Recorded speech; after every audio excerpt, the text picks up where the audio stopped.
Good morning, everybody. Good morning. I very much agree with Michael in a number of respects, and that is that I also don't think that innovation and entrepreneurship are really the same. And I actually make a distinction between invention or discovery and innovation. So my perspective is that an invention or discovery is a good idea. It's a good idea about a new way of doing something. But an innovation really has been taken all the way through. It's been developed, it's been commercialized, or at least it's in use, and it's really impacting how we do things. And so if we think about life sciences as being part of this so-called innovation economy, and given our mission at the Life Sciences Center, which I'll tell you about in just a minute, which is really economic development and job creation, what really matters to us is getting these good ideas all the way through to the point that they are commercialized, they are impacting how we do things, they're creating jobs. And so entrepreneurs play a really, really important role in that life cycle. So my framework, my perspective actually does draw a lot on what Michael's been talking about, in that we at the center are really thinking about how do we support the sources of discovery, and then how do we really support the entrepreneurs who take those discoveries through to what I again call innovation, which means they're really out there, they're in use, they're affecting how we do things. How do we incent growth and investment, and what's the infrastructure that wraps around that? And I should say, by way of an addendum, that before this day is over, I will have Charles Lyons on my infrastructure committee. I think you know all these facts and figures. I'm not going to go through them in any detail, except to say that there are a lot of us in Massachusetts that are working in life sciences. And by life sciences, I mean specifically biotechnology, pharmaceuticals, medical devices, medical diagnostics, bioinformatics, the intersection between IT and biotech. 80,000 workers, that doesn't even really include healthcare per se. You may not know that medical devices are the state's #1 export. And life sciences, per the theme of this discussion, is a leading source of new company formation, as well as venture capital investment in Massachusetts. So again, life science is very important to our whole entrepreneurial ecosystem. In the 7-year period where other sectors of the state were losing jobs, biotech at least was growing jobs quite rapidly. So it has really been the vision and the commitment of Governor Patrick to make investments in our life sciences cluster. And in 2008, sort of bringing his vision to realization, the legislature enacted the Life Sciences Initiative, which is envisioned to be a 10-year, $1 billion investment in the state's life sciences cluster. I am very privileged to be heading the Life Sciences Center. We are the stewards of that investment. We are ourselves trying to be part of the innovation ecosystem here in the state, in that we are really trying to put new types of programs and investment tools out there in the marketplace to support the life sciences product life cycle, and we hope that many of these will also have relevance for other technology sectors. We have a very broad mission. It's essentially to make Massachusetts a great place for life sciences to be and to thrive and grow, which it certainly is to date. And again, as I said, in the spirit of economic development, and that is our primary mission. Workforce creation, job creation is very, very important. Now, you heard me say $1 billion, 10 years, and I'm sure that most of you are sitting there with two questions. Where the hell did the state get $1 billion in this tough economy? Secondly, how do I get my hands on some of it? So I would like to at least share with you a bit about how this initiative is structured, and then focus specifically on what are we doing to support our entrepreneurial ecosystem. Fully half of this initiative is really coming from bond dollars, and it is to build infrastructure all across the Commonwealth that enables life sciences to grow and thrive. So again, you see the importance of me getting Charles Lyons involved with this initiative.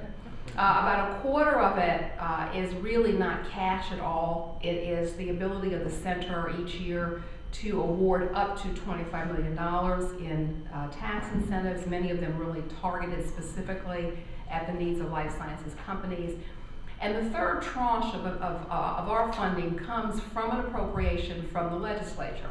And we can use our dollars to make grants, to make loans. We can even take an equity position in companies. Now, we have not been immune to the state's challenges in its budgets, and we're all facing those challenges. So you can see that what might have been contemplated in the statute has been somewhat greater than the funds we've actually received. But we've really been able to do a lot with those funds. We're glad to have those funds. And we've really been able to leverage them pretty highly. Very quickly, we are a quasi-public entity. That means that I report to a board of directors. Those positions are defined by statute. You can see them here. Importantly, a member of our board is an entrepreneur who's been involved, as you can see, in commercializing a life sciences product. Lydia Via-Komarov serves that role on our board. We also are advised in all of our investment decisions by a world-class scientific advisory board, but what's unique about this board is it represents not just academia, which is often the case with scientific advisory boards. We have industry at the table and we have VCs at the table. So we are really looking for the good science and the good business. Let me just share with you quickly our bottom line. In the 2.5 years since we were created, we've invested about $200 million of our collective public tax dollars. You can see we've invested them in academic institutions, shovel-ready projects, life sciences companies. We've leveraged them very highly. Every one of our dollars has been matched at least 1-to-1, overall 3-to-1. So we have actually invested a total of $1 billion already. And a lot of job creation attached to that, both permanent jobs, which are paying in life sciences above average salaries, but importantly, because of our capital investments, a lot of jobs in the building trades. So let's talk specifically about what we're doing at the center to support the ecosystem for entrepreneurs. We believe, sort of within our portfolio and our framework for investing, that we can do 5 things. One, we can support the discovery pipeline. Entrepreneurs need the new ideas, and sometimes the entrepreneurs are themselves the discoverers, but not always. Often you have a team where you've got a scientist that's made the discovery, and you have someone who's really the entrepreneur who's going to take that forward. We need to make sure we have a steady pipeline that supports entrepreneurship. Secondly, we have to make sure that we are training entrepreneurs, and that we're training scientists, and that we're training the next generation of workers who can help commercialize these new discoveries. Thirdly, we need to support the creation of companies. We need to provide access to capital. It's a big challenge for entrepreneurs. And then finally, we need to make sure that we've got the infrastructure that wraps all around this, and that includes having the right kinds of space to support discovery, but also the right kind of space to house entrepreneurs, to help them get started. So let me tell you some of the investments that we're making. First of all, in terms of pipeline. We've invested quite a bit of money in our academic institutions. This tends to be where most of the discovery is taking place. So we provided research grants and for what we call translational research. Basic research is nice, but we're focused on research that has the potential to be commercialized. We have funded promising new investigators. We're helping universities and medical centers compete for top faculty. And we are also investing in industry-sponsored research. In this case, we may have very small companies that still need to move their science forward, or large companies that are looking externally for new ideas to commercialize. We want to make sure that we are matching those investments to accelerate that process. We're also investing in workforce development. We have a new program that is targeted only to voc tech schools, community colleges, and workforce training organizations. The largest component of the workforce in life sciences are not scientists in white coats looking in microscopes. They are the individuals that have skills in manufacturing, that are administrative staff, sales, marketing, people who work on the loading docks. I like to say real jobs for real people.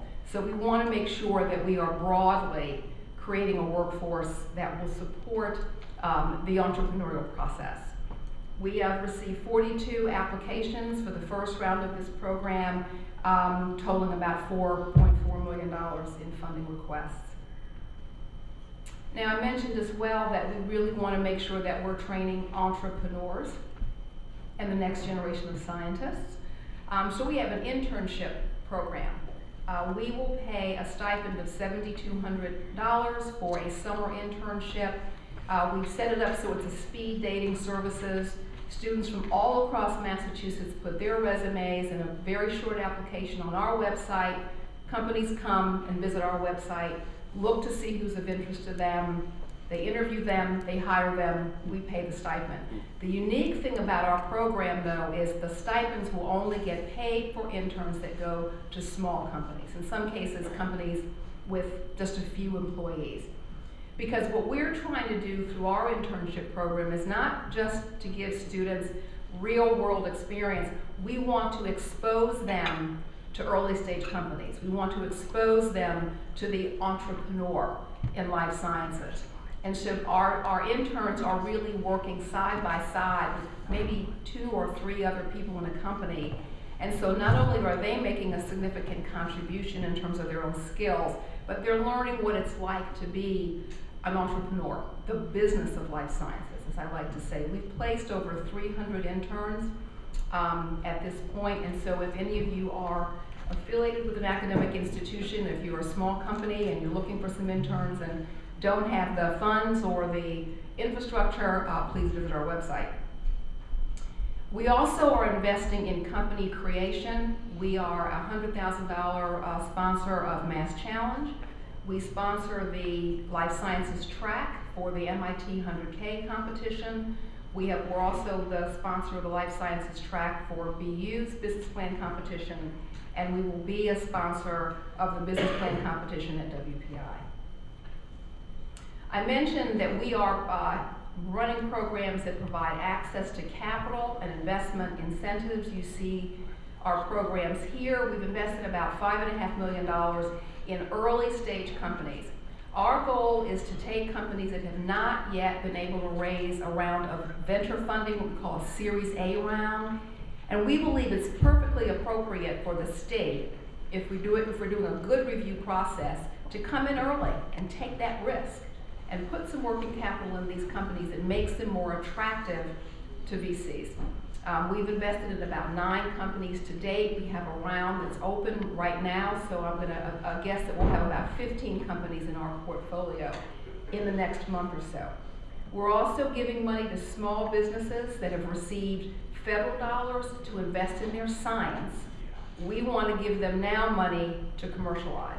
We also have a tax incentive program. About 1/3 of our incentives go to small companies, many of which have 10 employees or less. We want to encourage these companies to invest and grow in Massachusetts. We're leveraging these dollars. We have several large corporate investors that come in and co-invest with us. I put this up simply because I want to point out that one of the reasons that these large companies are at the table and giving us dollars to invest is because they care about the pipeline and they care about these young companies. And so they're spotting these entrepreneurs that are doing things of interest to them, and in many cases they are investing further in these companies and mentoring these entrepreneurs. Very quickly, just wanted to show you the range of companies in which we've invested. You see they're all over the greater Boston area and across the state: Boston, Cambridge, Dorchester, Woburn, Watertown. The 2 companies in blue have already repaid their loans to the center with interest. And I'd like to point out as well, in the spirit of this being an inclusive initiative, Good Start Genetics, the very first entrepreneurs to pay us back. Paris Wallace, the founder of that company, is an African American entrepreneur. This company is really up and rolling and rocking. They were the first company to repay their loan after just 2 years. Again, you can see we have a company down here in Duxbury, Medford, and Burlington. I talked about infrastructure. We've invested over $130 million in infrastructure thus far. We have created over 1 million new square feet of both lab space and manufacturing space. You can see here our before and after. One of the projects in which we invested at the Marine Biological Laboratory. They've created a Center for Regenerative Biology and have gone on to get quite a lot of NIH money. We're also making investments through our capital program in incubator space. We've given some funding that is supporting space around the state. Tim's going to talk to you in a minute about how important that space is. But again, these are some of our contributions to the ecosystem and the infrastructure. I would love to hear your thoughts about other things that we could be doing. Thanks.